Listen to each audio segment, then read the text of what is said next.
about AI, I have learned from AI. So like half of what has gotten me here has been me asking questions about, well, what else can you do? Like, what else can you do without being connected to any other entity because you are non-HIPAA compliant? What can you help me with in my optometric practice? Like, this is how I built the course I've made, was like, what else am I not thinking of here that a technician can do with ChatGPT in an office? And then just keep going and keep asking the question, and then thinking about it in a different way, and then asking the question in a different way. And I know that sounds super complicated to people who have not used AI, but you do have to ask a good question, and then it will give you an answer that'll spark some other thought in your brain, and then you ask the question a different way to get a better answer, or a more, it's almost like an extension of your own brain. You're just sort of thinking out loud, and it's thinking out loud, and y'all are brainstorming things together. Hello and welcome to the Crystal Podcast on iCode Media. Today I'm going to have a great conversation with my friend, Dr. Haley Perry. She has done a ton of stuff within AI, and you've probably seen a number of webinars that she's done on AI. But what I want to talk, and we could talk about that as well, Haley, but what I want to talk about today is kind of your view of where AI stands now, maybe some threats to the profession as you see AI, and then opportunities for the profession as what you see AI. I've had a lot of thoughts about it. None of them I'm really married to, about what the future of AI is and what it means for professionals, and specifically professionals like us. I've kind of played around with ideas, and that's kind of what I want to do with you today is sort of help me massage what I think about it. So thanks for coming on. Appreciate it. Yeah, thanks for having me. What do you, right, I want to know what people are afraid, I kind of know the fears, but I think that's like part of what needs to be dissected, is like, people are really afraid of this. I think they're thinking Terminator 2 or, I don't know. So, what are your thoughts on what your fears are? Nope. I'm not going to share them yet. I want to pick your brain, because so let me ask you this. When you think about AI, what's the common things that you think people would be threatened by? Just like in the foreseeable future, okay, so like not Terminator 2, but what do you see as like a potential threat to our profession, and mostly not even to our profession, but to patients, and then subsequently our profession, where if AI goes there, what are people worried about? So already, there's already fundus cameras that are FDA approved that are being used in primary care offices for diabetic retinopathy. So our profession is petrified of that, and that is going to take away our pay. I think that's the root fear, is that is going to take away our patients, and that we are not going to have a profession, and that we are thus going to be irrelevant and go away. And I don't see that at all, because AI has an extent to which it is reliable. And, the smart thing to do right now is, if a primary care doctor would see this and realize there's a problem, and send to eye care sooner now than they would have previously. But it's not a replacement. I don't think anybody sees that as a replacement. And so the core fear here, though, is that it's going to replace us, and that we're not going to have a job. And the other fear is our patients aren't going to be cared for as well, because nobody cares for them as well as we do. Yeah, I think that's a fair assessment. I think, on the one hand, I would disagree a little bit with you on that. I would say that for some of us, if our value in a patient who has diabetes, in their overall arching care, is to simply identify whether there's blot hemorrhages or cotton wool spots or macular edema or proliferative disease, if that's our only value, then we ought to be replaced. Honestly, like, if that's our only value to that patient, and we're just sending a letter back to the primary care doctor, then we ought to be replaced by AI. That would be my position. And that's probably like a bold position, and it's not the right thing. But I think our value is so much deeper, and we have the opportunity to have such a deeper value. So on the one hand, those technologies they kind of play into the idea that the only role that eye care plays in patients who have diabetes is detecting retinopathy and reporting that retinopathy to the primary care doctor. But you know as well as I do that, most studies would suggest, although there are some that say that patients who have diabetes are not as at greater risk for developing glaucoma, but that those patients are at greater risk for developing glaucoma. They're at greater risk for neurotrophic keratopathy, for dry eye, for fluctuation in their vision, for cranial nerve palsies. So, if our role is primarily just like seeing something and reporting it, we're done. And those doctors who are practicing that way, they have a very short runway, I would say. But if you identify and understand, like, hey, listen, I've built a relationship with this patient. I'm going to identify the retinopathy as good as or better than any AI can. And maybe I'll even implement AI into my practice to detect it super early, like where it makes my job easier. But really the role is I'm thinking about all those other things that the patient has. And I'm also thinking about developing the relationship so I can actually sit down with the patient and say, hey, what is the problem with like how are you at using your medications, at keeping your A1C down, at, how's your lifestyle, like incorporating those things. That's where our value is, in addition to like all the other diseases that patient has. So I know that's not what you're saying, but I would disagree to say that can replace us. I think it can if you're practicing that way and you're not building the relationships. Oh, I don't have that fear that it's going to replace us, but I think that's what. Yeah. I think that people that think that way are thinking small. And the best analogy I can think of with that is when you have, were people ticked off about the internet when it was invented? You know what I mean? Like, were you really upset but I got all these books over here. What am I going to do with all my books? You know what I mean? Like my encyclopedias. What am I going to do with my encyclopedias? So it's like, you're going to upload them to ChatGPT and then it's going to tell you anything you want to know. Yeah, it's just a difference in getting information and how quickly you get it and how quickly you tie connections together. That's essentially what AI is. It does it faster.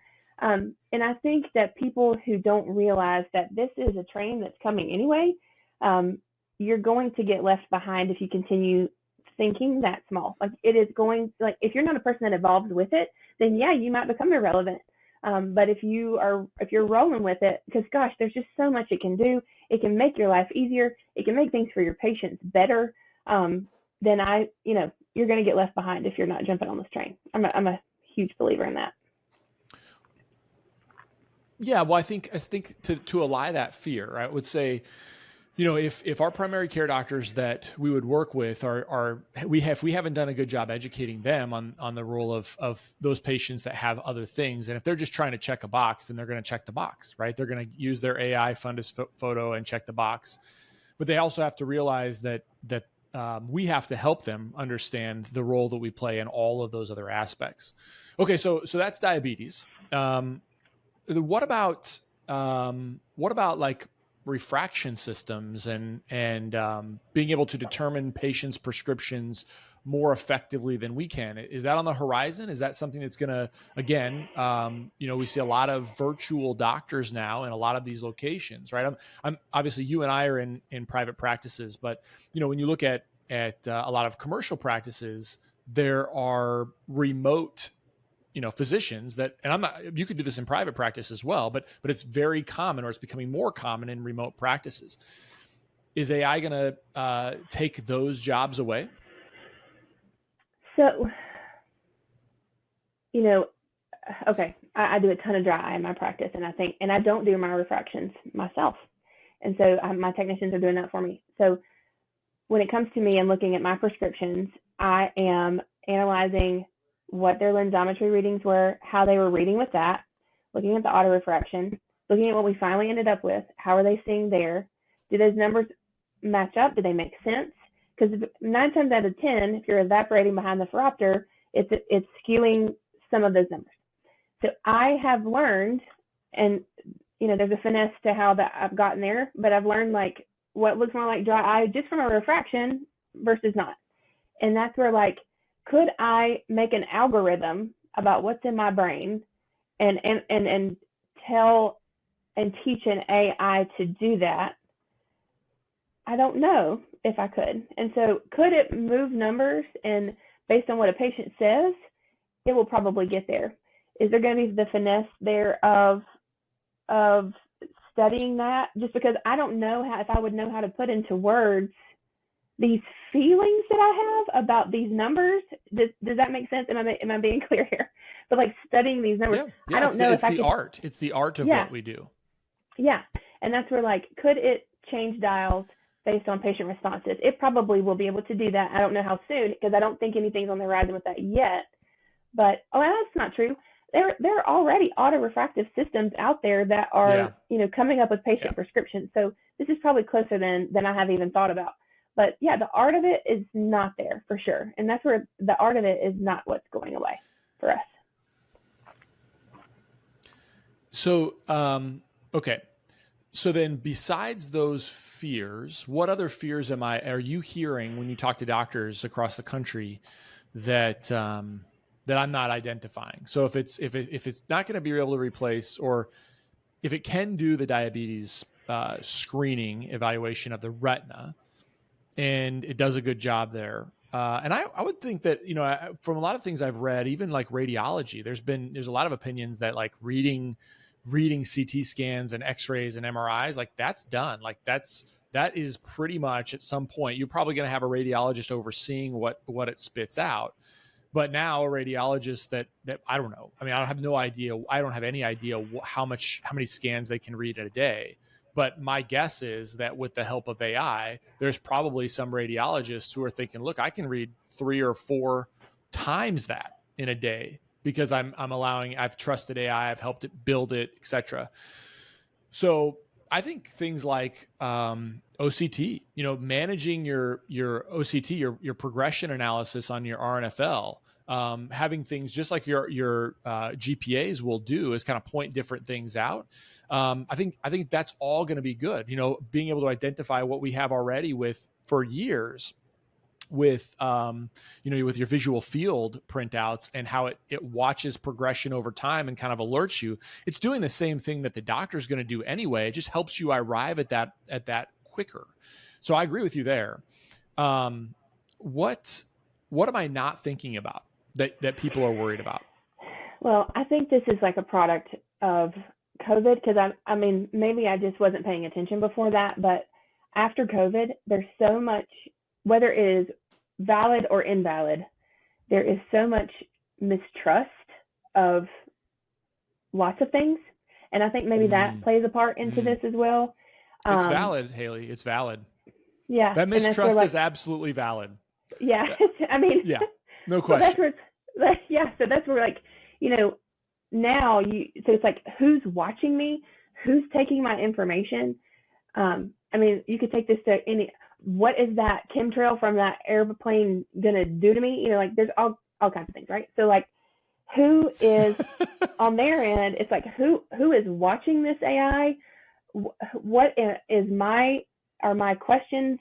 What is it teaching someone else? They're keeping my information? What are they going to do with my information? That kind of stuff. They're going to steal my identity. Those are things that I've heard about. And so the truth is, there is, with ChatGPT, there is a group of people in California that is watching the questions being asked and training it when it's not answering the way that you wanted it to be said or done. And it's learning from, that's what's helping it learn more, is that they are kind of looking at some of these things. Okay, so this is a controversial thing that I do. I will copy like a list of transactions from my bank account and I input it in there because I want it to be put in a spreadsheet and I want it to be done quickly.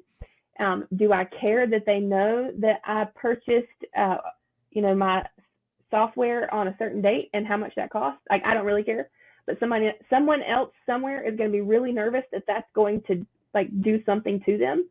And so that's where, that's the other biggest thing that I've heard is the mistrust of how the information is being used and what is it going to do. And they don't know. I think that part right there is the fear of the unknown for them, just because they don't know what someone could do with it. Yeah. I mean, I think I think that's a great point. I mean, I don't think much about it. Honestly, my initial thought typically is, well, I'm just not going to upload anything that has patient information, right? I'm going to not break HIPAA when I'm doing that. But you and I think he's probably reached out to you too. Cause when I did your talk, I used AI to analyze contact lens, pricing. And it was an AI that you built. It was a GPT that you built. And I did it. You and I had talked about this about a month and a half ago. And I used your model to analyze contact lens pricing. And then I did a little presentation on it. And basically the presentation was about how do we understand the when things are so complicated in terms of pricing, and I pay this for that and I get this rebate, et cetera. So it was really helpful for me. And the presentation I did for the people was like really helpful for them. Like, oh, this is really great. But like, there was a guy, and I don't know if he's reached out to you as well, but he was concerned. I mean, he was like, and it's somebody that I have a ton of respect for. But he was like, Chris, who can get access to this? And are all the people going to have access to this exact same thing? It's like, well, no, I mean, I suppose they could, but like, they can get access now if they wanted access to that stuff. That's my thought. Is like everything that's on this right now, I mean, is available. And so but maybe that's just, we're a little younger than he is. And maybe we've kind of grown up with it a little bit more. We just don't care as much that they know where we are. But maybe I need to be more worried about that. Well, so to make that person feel better, and this is one of the things, learning about AI and knowing what AI is in certain situations versus others is helpful. I think educating yourself on it is really important, just so that you can like calm some of your fears. So OpenAI is where someone is watching it. Someone is sitting somewhere else and looking at this information. Closed AI is where you're using the platform and what's been, created based on all of this other OpenAI. It has learned from all the OpenAI, and so, but you yourself, you have to pay for that. And so when you pay for a closed AI session, which is what I did when I created that GPT, that information is not used to train their models. It does not learn from you in those instances. And so that's where it can make mistakes, and it's not going to learn from the mistakes that you're using on that side because you have closed that session. And so that's where when I made that. Okay. So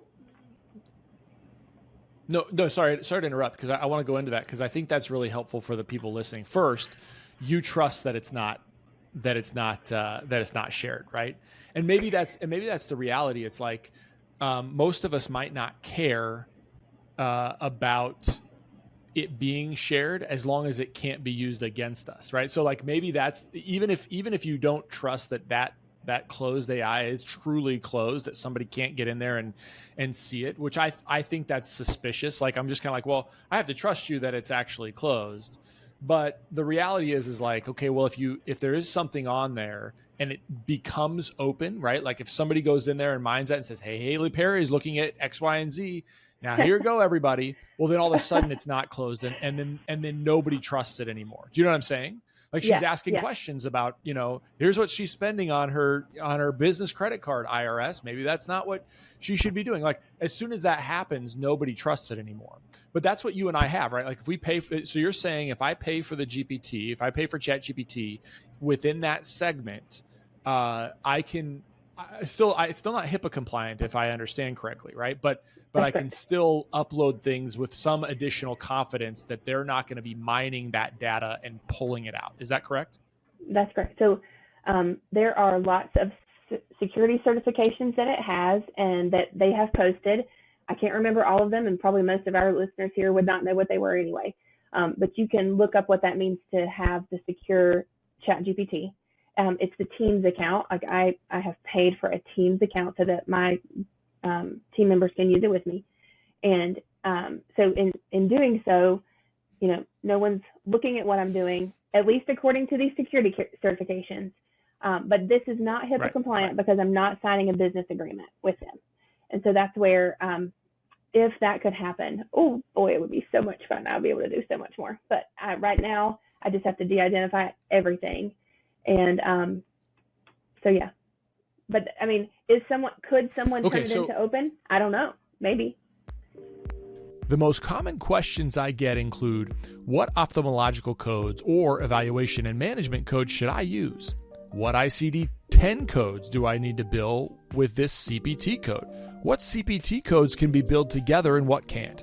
And my favorite, how do I manage a patient who has diabetes who comes in for a quote-unquote routine eye exam? These questions really highlight the confusion and uncertainty that serves as a daunting hurdle for providers, makes it more challenging for them to care for their patients and provide those patients with the best opportunity for a lifetime of ocular health and clear vision. That's why we built iCode Education, for this specific purpose.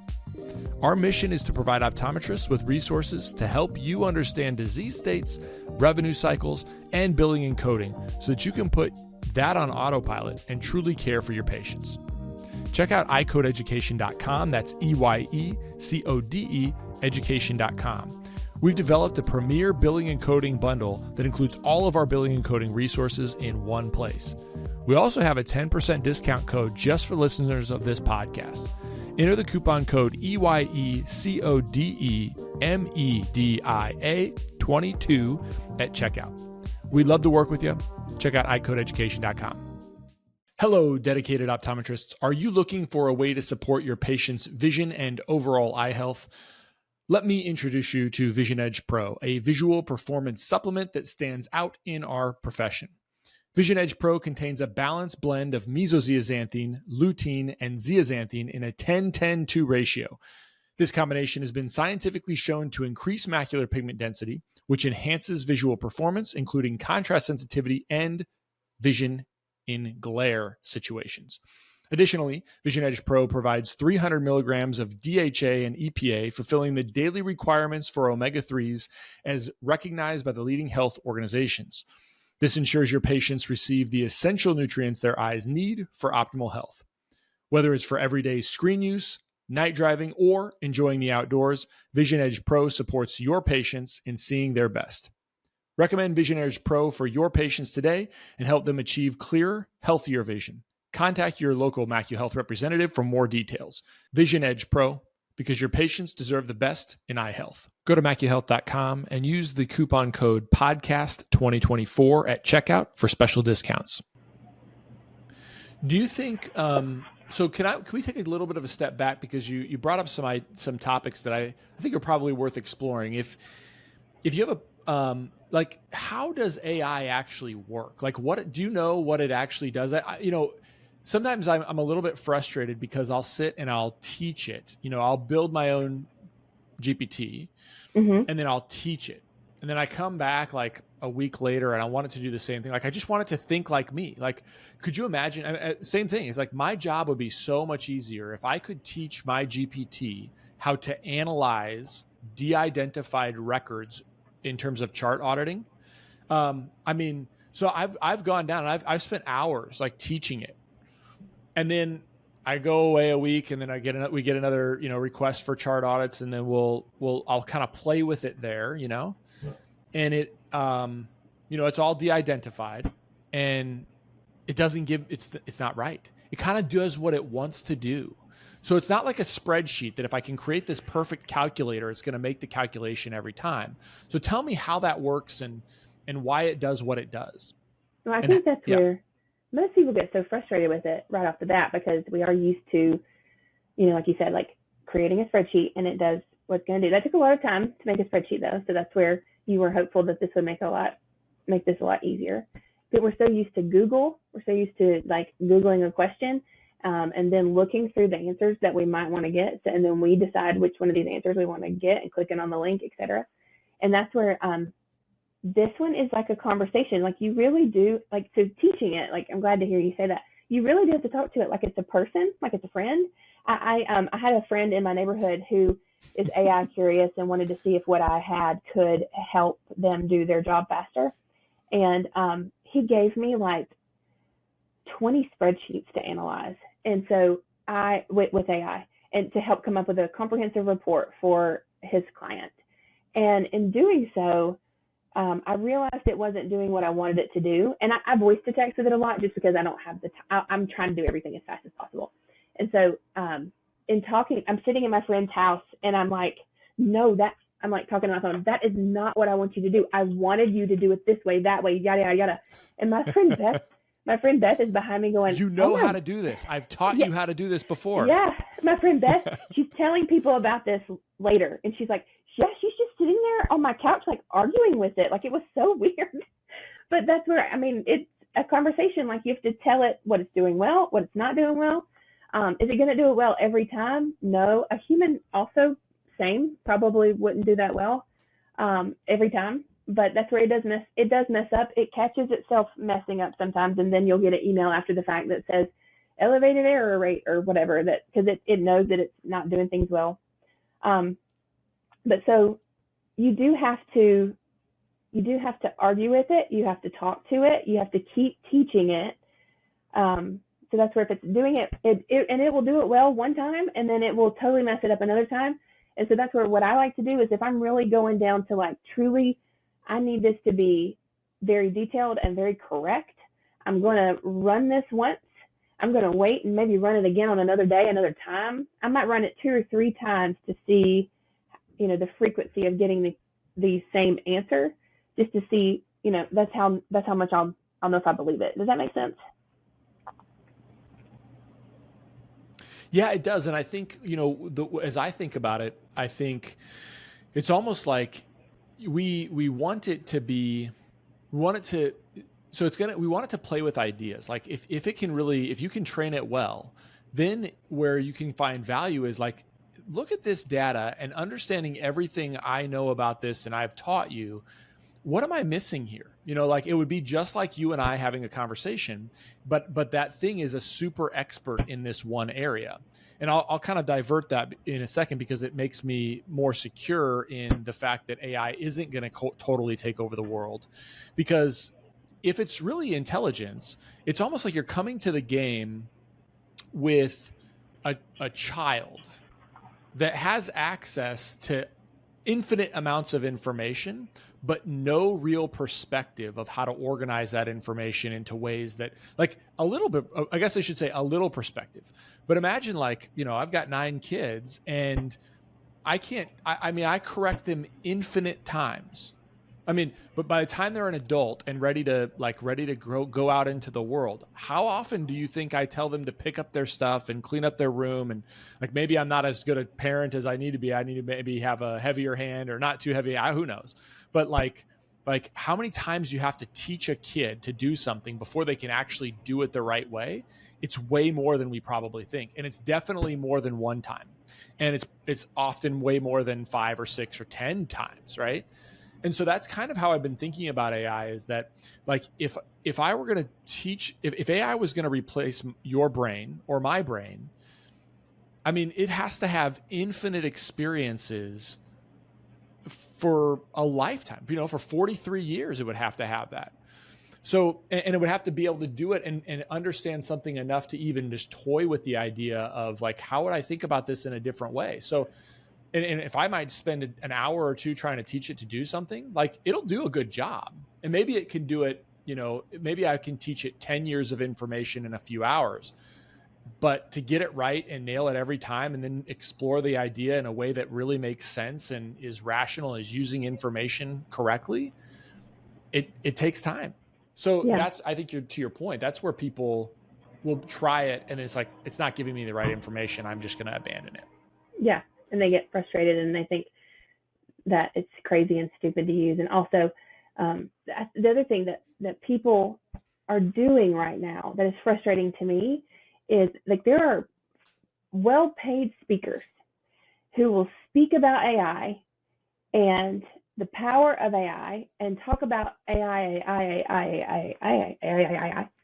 and then, but like nobody's practically really actually using it in their practice. You know what I mean? Like it's such a broad term that even are there more people than you speaking about AI? Well, so yeah, if you look at Vision Expo, some of the past ones, and there's one coming up now, and there's an AI event on Thursday night. I think that one's actually going to be really good. But Some of the ones that have spoken in the past, I have a good friend that has an AI lecturer that's really involved with the AOA. And it's like, okay, so practically in real life, like, what are you doing with it? And they're like, well, nothing, like, it's not ready yet. And I'm over here like, yes, it is. Like, we're doing this all the time. You have to make it ready, right? You have to make it ready. All right. So okay. Yeah, that's frustrating. I mean, I think that's frustrating, Haley. Kind of, this is sort of a departure into the realm of speaking. Kyle Clutie and I have talked about this a number of times, not live, but with I've told you I uploaded all the CMS data for every physician in the entire country. There's millions and millions and millions of records, right? I mean, the upload file is astronomical. So I built a GPT, thanks to your encouragement, to basically analyze data, right? And it actually does this pretty well. Like, I can guide it pretty well, but what's great about it is I can say, can you find this doctor, this name in this state? And it'll say, yes, I can find that doctor. Okay, well, tell me, and then I'll just start rattling off. Tell me their level 3 to level 4 ratio. Tell me their their refraction, their anterior segment photo to refraction ratio. Tell me their OCT to refraction ratio. Tell me, I'll ask all these like medical KPIs, which is knowable in the CMS data. Mm-hmm. And really, CMS, since people aren't billing refractions, you can't really ask them about refractions, but you can ask them, okay, well, how many 9.2 codes? How many 9.9 codes? How many visual fields? And I will tell you, Haley, it is shocking the number of people that you can find that are big name speakers. And I can just type in, did you find this person? Yep, I can find him. Okay, well, tell me how many 9.9 codes did they bill? Exactly what did they bill last year? And I'm like, okay, either you're not billing, right? Or how many visual fields? Either you're not doing the visual fields, or you're doing them and not billing them, or you're not seeing patients at all, right? Like there's some people in our professions, like these guys are all over the place, and they're not billing to CMS. So either they're billing underneath the ophthalmologist that they work for, or they're not seeing patients at all. Yeah, so they're telling you how to practice, anyway, but they're not actually practicing.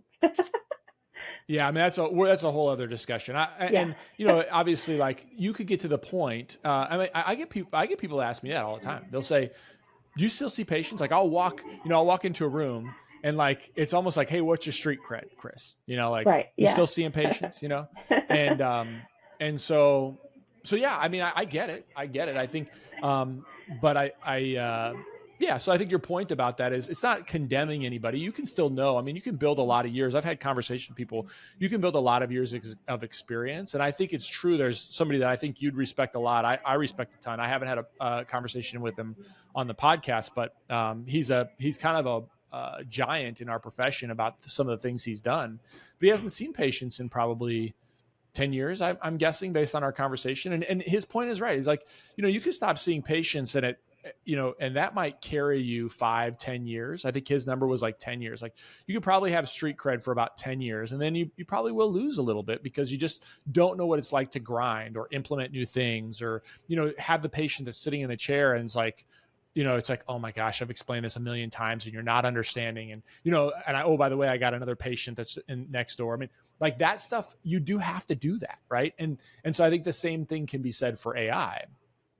Well, like right now with AI, and it's not necessarily a condemnation, but AI is this like untouchable subject that everybody thinks is coming down the road, and they just don't realize it's still in such infancy that there's so many people that don't realize how well it can be used already. And they just think that it's for writing emails and copy for websites and things like that, and they don't realize how deep you can go with it in a small business, much less a optometric practice. I mean, there's just so much we can do. So anyway, that's where I want to parlay the conversation then, is like, okay, well, right now, so you say, we talked about some of the threats, some of the things that people fear. What's the opportunities? Where are you using it in your practice to help you be more efficient and deliver better care for patients? So I think the really when my mind was blown was I am very much an eye doctor first, but I do own a business, and by lots and lots of luck and the grace of God, it is still surviving. But that's where, like, when it comes to my analytical skills as a business person, I've always had good ideas. Now, am I a good implementer of those ideas? No, I'm not. And so that's where being able to, so number one was I realized it could help me analyze my finances for my practice. How many, so setting goals for the practice and seeing where I am already in relationship to those goals and what do I got to do to get there, and break it down for me step by step by step, month by month even, and not just for me, do it for each member of my team. I mean, like, when I say there are truly infinite possibilities here, there are infinite possibilities here. But that's where, like, when it came to analyzing my business data, that's kind of where I started, and I was like, oh my gosh, like, my life has gotten so much easier. So started there, and I've taken it to the front desk person, for example. If you've got a new person, you could technically upload insurance documents, de-identified though, to ChatGPT and say, help me explain this to the patient in a way that they can understand it. So you do have a copay for today. Your contact lens evaluation is not fully covered. You just have a percentage, whatever verbiage that you would be difficult for someone looking at this for the first time to say, you just say, put this in ChatGPT and tell it to tell you what to say, and it would spit it out. So and that's just one element of, like, the front desk, for example. But yeah, I mean, technicians, I have had it run on the tech side, and another doctor and I had this discussion. I have uploaded images of OCTs, and it has correctly diagnosed the image and analyze the image. Oh yeah, I think you showed me that. Yeah. Yeah. So I did it once, and it worked really well. I did it for a second lecture that I was in, and it didn't work at all. Like, it was completely like, you should see an eye doctor. And so it's going to just kind of vary like that. But the dream would be for that OCT report to come out and my tech to be able to copy and paste that somewhere, so that I would be able to just look at the image, look at what it said, and either agree or disagree, fix it, etc. Because one of the, just charting and keeping charting down to a minimum, that would save some time, right? So optical wise, do an inventory. I think one of the things that we're going to be able to do is show images of our optical, and it will be able to see the frame, know the frame's name, etc., and then upload that to your EHR system, so that way you're not having to, like, make a manual, you're not having to go and scan, etc. Gosh, I mean, I don't know. What else you want to know? Where else you want to go? No, I mean, those are great examples. I mean, I think what I've found it to be very helpful with, so I do a lot of continuing education, and if I'm doing a new course, what I'll do is I'll build the course. Like, the way my mind, like, my process is okay, well, usually I'll write like an outline. I'll write kind of the bullet points. I'll do the research I want to do. And then I'll kind of take it from there and build it. And then one of the things, and those are kind of critical steps for me, and I want to have my hands on them very well. And then I've got to sit and create a COPE outline for it. Mm-hmm. And like, I don't know how much you've uploaded stuff to COPE, but it's like, I'll send one thing over, and I'll tell you, this has gotten better. There's a guy that you and I both know, that has kind of really tried to change this process within COPE. But essentially, like, I actually have developed over the years, I have two outlines, one that I call the long form and one that I call the short form.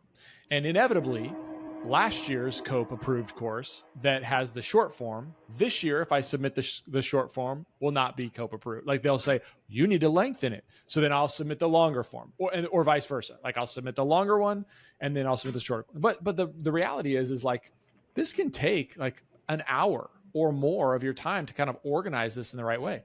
Not anymore. I take my presentation that I've developed, and then I upload it to ChatGPT, and I say, give me a COPE outline. And I've uploaded, by the way, I mean, there's probably 30 or 40 Cope outlines that I've used, that I've made, that do exactly that. Give me a description, give me the objectives, give me the etc. And so I've taught it to do that. Mm-hmm. And now, like, I develop what I want to develop, and I say, now give me a Cope outline, and I want it timed for 50 minutes. And I mean, seconds, it's done, and it's great. It's great. Mm-hmm. Like it does what I've, and so like that's been huge, like that's Yeah. a huge advantage in my mind. I've even got, I won't say this, but like I have lots and I mean, I have written hundreds and hundreds of pages of information that I've just written over the years. Well, now I can take like emails that I've answered, like I've answered thousands of emails, and I can take like bits and pieces. I can take those emails and I can say, provide me like I've trained another GPT to write, to like look at all the articles I've written. So I've written, like I said, hundreds of different pieces of information. So I said, this is how Chris Wolfe writes. And so I still answer, like, people that are emailing me, I still answer everybody's email. But like, if I wanted to write an article about those emails over time, I've answered them. They're my words. And then I say, here's my emails. Formulate a nice article for me about this in my writing style. And like, that's huge, right? It's still my ideas. I'm not stealing anybody's ideas. It's still my voice. I still go in and edit it. But I've already done the work once. Why should I do the same work 3 or 4 or 5 times in different places? So that's been helpful. It's been really helpful. Well, so I've been writing some articles for Review of Optometric Business. Lori Sorensen asked me to write an article first about AI for Review of Optometric Business, and so I did. And did I use AI to write that? I absolutely did. And I've gotten asked to write several articles about AI. And all the times, of course, I have used AI to write the articles about AI. And that's hilarious. The other so thing, what do you provide it? What do you provide to it to give it the guidance, the Haley Perry input? Because for me, it's like I'm not going to let it just go and do whatever, right? Like, I'm telling it, this is my thoughts about this topic. Make it more coherent and readable. Basically. 100%. So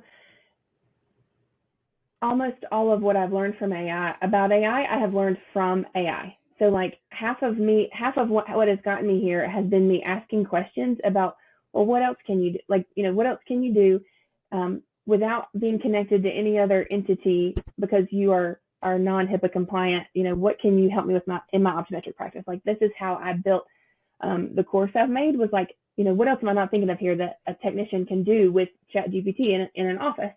And then just keep going and keep asking the question, and then thinking about it in a different way, and then asking the question in a different way. And I know that sounds super complicated to people who have not used AI, but you do have to ask a good question, and then it will give you an answer that'll spark some other thought in your brain, and then you ask the question a different way to get a better answer, or a more, it's almost like an extension of your own brain. You're just sort of thinking out loud, and it's thinking out loud, and y'all are brainstorming things together. So when I'm writing about AI, some of the things that I have written, I have absolutely before gotten those ideas from AI. And so that's where, when I'm writing, I've always used AI to do it, but like I said, I'm a huge voice to texter, always trying to save time. My grammar's terrible. You can ask any of my friends that I text with. And so that's where it cleans it up, because half the time my ADHD brain, I'm just so good at throwing out ideas, but if you want to get that in a nice, clear, coherent thing that's easy to read, it will organize it for me, if that makes sense. And so they asked me to write an article. So the last one that I wrote on AI, listen to this story. This is kind of funny. The last story they asked me to write on AI, they asked me if I was using AI to write the articles. And I was like, am I about to get in trouble? Because of course I have used AI to write about AI. So I was like, yes. And then here's how. And I'm losing all my earbuds keep falling out. But they so I was like, of course I have. And so then they're like, okay, well, can you write us an article that's not on AI? Almost like, we don't want you to use AI this time. And of course, that's going to take me longer to do, because I have to sit and pine over the the details of is it coherent? Is it not? Does it flow well, etc.? And so it's always been my thoughts and my ideas. CooperVision and the AOA have joined forces in a groundbreaking initiative to transform how optometrists treat children with myopia. The Myopia Collective aims to unite our profession and its allies to challenge the status quo and elevate the standard of care for children with myopia. Everyone is invited to become a member of the collective. By joining, you pledge to act in slowing childhood myopia progression. Membership includes regular updates and information about the collective's efforts, access to educational opportunities and resources, and insights from the ambassador optometrists who advocate for community policy and changes supporting the collective's mission. Click the link in the show notes to join the collective today.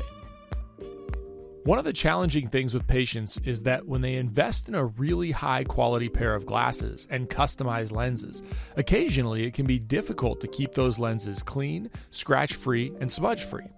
Now, we have the ability with Crizal Sapphire HR lenses to offer our patients a best-in-class anti-reflective coating that is also resistant to scratches, smudges, and deposits. This means that patients spend more time enjoying clear and comfortable vision and less time caring for their lenses. So remember that you can provide patients with the best in quality, best in class, transparency, clarity, durability, and UV protection in a single Crizal coating. If you want to learn more about Crizal Sapphire HR, contact your Essilor account executive or visit essilorpro.com/Crizal. So that's interesting because then the challenge is like reading and writing sort of develop a certain portion of your brain that is like, obviously you've gotten to where you've gotten through all of the experience of actually having to organize your ideas and collect them in and present them in certain thought processes. So there's probably a potential problem with allowing that to be done with somebody else. And I think from a learning standpoint, I mean, you and I are beyond for ourselves, or probably beyond having to worry about that tainting our brain, because if you had to, you could sit and compose. It would take you a lot longer, but you could sit and compose an organized article, as opposed to like, I could think about this, I could talk about this, I could have all these ideas. And it actually, what you've done is you've allowed your brain to kind of grow in this idea space and play with new ideas, as opposed to worrying about the time it's taking to structure those ideas on paper. But you could do that. Where it's probably a problem is like if you were in school right now and you find this easy button to organize ideas better, there's probably a lot of learning that we have had over the years because we had to do that could be a big problem. I think it could even be a big problem to people who are in optometry school or medical school or dental school right now, right? Like, you've had AI now for 2 years, like AI is pretty well readily accessible for a couple of years. And, oh, well, I can create a presentation and do all these things. Like, how do you know it's right? Like, I know if I ask it data questions, I know that does that make sense? Or that does not make sense? And like, are we getting the right information out of this? But it could be a big problem. So that could be a pitfall, I think, Haley. I think it could be a real big pitfall if we don't figure it out. Well, that's where both of my kids have dyslexia. I actually think that doesn't fall very far from the tree as far as like organizing one's thoughts, having big, smart ideas, but not being able to articulate it well, because dysgraphia is the one that my oldest struggles with. And so like a huge disconnect between here and here. But if I could just tell you, if we can brainstorm together, I think you would see how brilliant I am or how smart I am. That's how I look at my daughter, And so it's like, if we can just like let her talk to you instead of write it, although that's not how it's always been done. And so that's what I think, like, what would be interesting to see in the future if there's more of the good idea that comes across, instead of making it have to be formed in such a way that is conformed to how we've always done it. And what will that look like with big ideas in the future, because we have AI to help structure those ideas and organize those ideas and those into something that could actually be done. Does that make sense? Yeah, no, it makes sense. I'm not resisting the idea. I'm not resisting what you say, but I think it's something we should be concerned about, because the more I think about it now, it's like, yeah, I mean, you could make the same case. It's like, is handwriting important at all? Because all we're doing is typing now, and people who have horrible handwriting now can communicate in for years now communicate in ways that people could read it.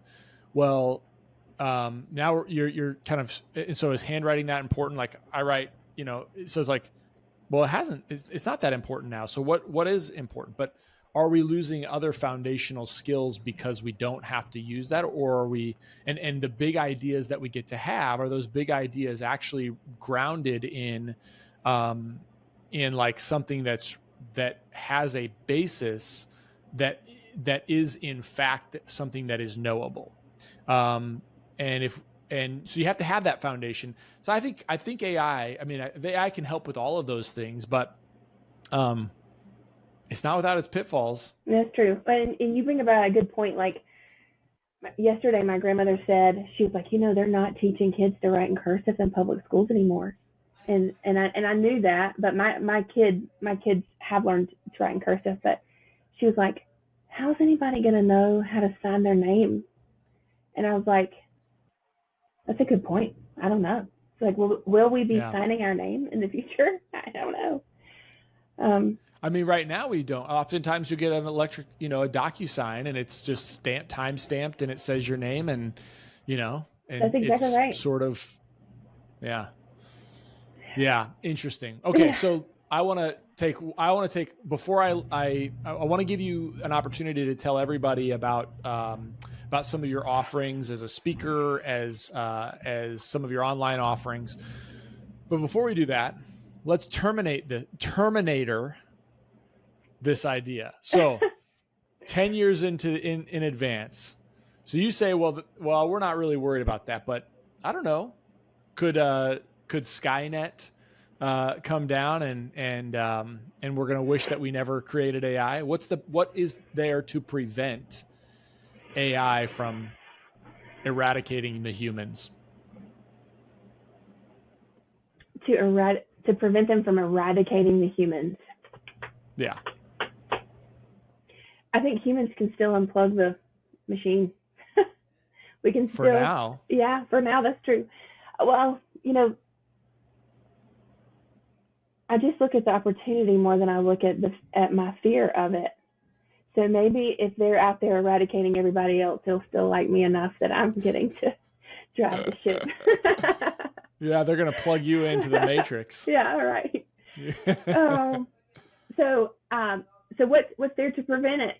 What don't I know yet? That's a question maybe I need to ask AI right now. I can't. I haven't thought about all of the infinite possibilities, mostly because I'm not a doomsayer. I'm really more of an opportunist, and so but yeah, now it makes me want to go and write like a doomsayer's AI. You should. Thread. I think I will. You should. That should be the next review of Optometric Business. Yeah. Okay. Like take all the fears of like, what are all the fears that people have about AI, and like, well, how legitimate is that? Yeah, it's true. It's true. I mean, the thing I really worry about in all of this is like, I mean, you've seen now, in this political culture, like all the memes of different advertisements that people are like making fun of. Like they'll take an advertisement from somebody and then they'll upload somebody else's voice and it sounds like the other person. Mm-hmm. Or even some of the videos. Like I was talking to Bob from Hoot. He hasn't been on the podcast yet, but he and I were just having a conversation, and he was showing me some of the AI technology where you can listen to somebody talk for like an hour. They'll record them, and then pretty soon, like now all of a sudden, like you don't have to actually you just tell whatever you want the narrative to be, and you can it's kind of glitchy, but it won't be always. And so like those are the kind of things like now we know what's fake. You put up an advertisement, it's like, oh, that's pretty funny. That's a funny advertisement. But like, it's fake. Yeah. But what concerns me is when it's not, and that is a huge problem. And that has to do with both our technology that we have from like a video technology, but also like an AI technology too. Because right now you could tell it's fake, but pretty soon like it doesn't just have Haley's like look and sound, but it will learn your mannerisms. You know, it learns your pauses. It learns the way you think, the way you, that is where you just got to like, yeah. So And that, I think we are set up for that. And that's a bigger problem, I think, because then it infects people's brains and the way they think is like, well, who is this person that I'm even talking to unless you're actually sitting side by side instead of doing this remotely? Yeah. Well, so there's a part of that I think sounds really scary, right? Like what you said, like, look at how I write ChatGPT. I'm Chris Wolfe. This is who I am. Write this like I write it. Yeah. And then Nicholas Sparks is, I love his books. What if I were to say, I want to write a story and I want you to write it in the way of that Nicholas Sparks writes. And then, but Nicholas Sparks, this is his intellectual property, sort of. And so we've used that in a way. That's the unethical side of AI. It? Yeah, exactly. And so that's where there's going to be some more legislation that will come out that will, really work against stuff like that. In the same vein, though, there's already a EHR for optometry company that is going to debut like a phone operator, an AI-powered phone operator. And they say they're going to debut it, I believe, in September.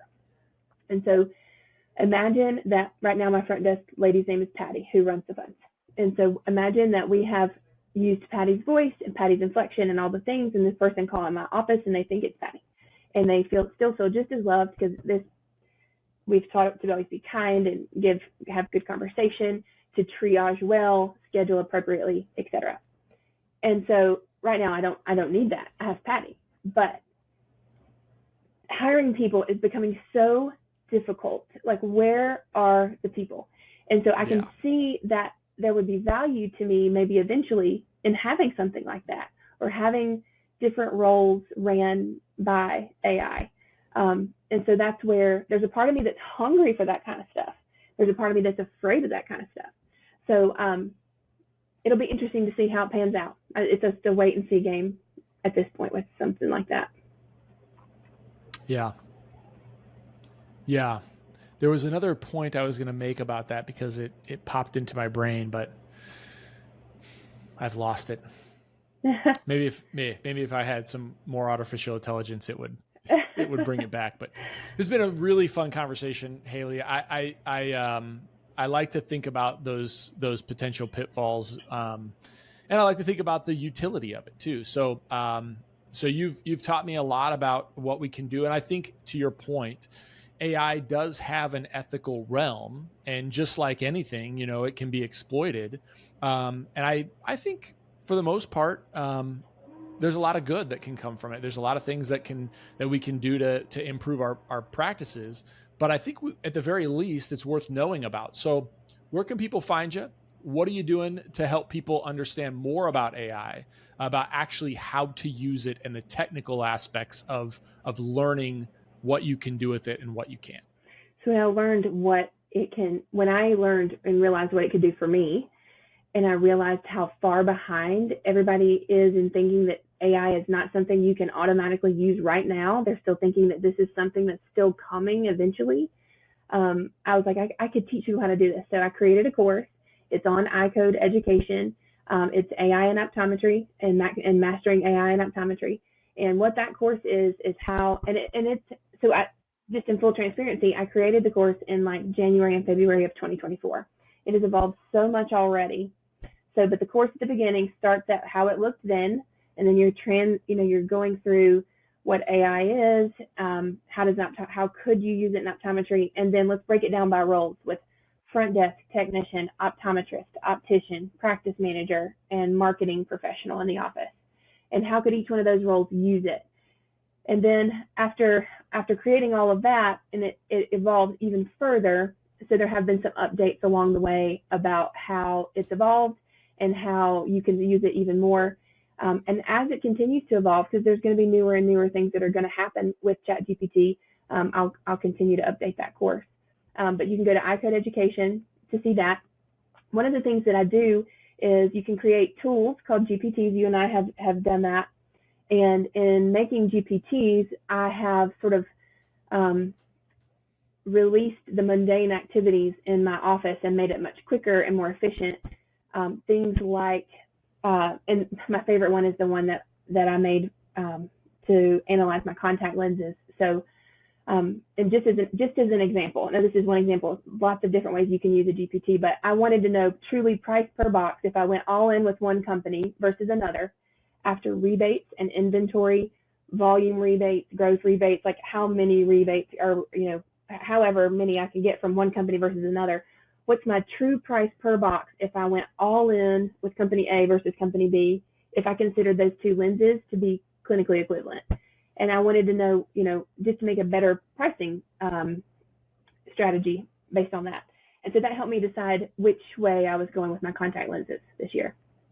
There's other ways to use it, though. Yeah. We use it for performance reviews. I mean, you can make these for anything, but all that to say, if there's something mundane or you feel like you're interested in hearing about how AI can benefit your practice and it may be customized to you and your practice, that is something that I am consulting doctors on already about how to do it in their practices and building GPTs for them.